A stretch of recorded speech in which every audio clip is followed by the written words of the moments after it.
সবাই কেমন আছেন? এই সপ্তাহে বাড়িতে যেয়ে দেখি আমাদের সকল খাল বিল পানিতে টইটুম্বুর হয়ে গেছে।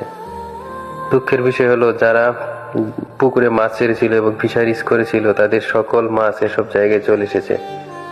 এবার অনেকে অনেকভাবে মাছ ধরছে এবং অনেকে অনেক মাছ পাচ্ছে। কেউ বসি দিয়ে, কারেন্ট জাল পেতে, খরা জাল পেতে, টাক জাল দিয়ে বিভিন্ন উপায়ে মাছ ধরতেছে, অনেক মাছও পাচ্ছে। তো কষ্টের বিষয় হলো, যারা ফিশারিজ করেছিল এবং পুকুরে মাছ ছেড়েছিল তারা লস হয়েছে।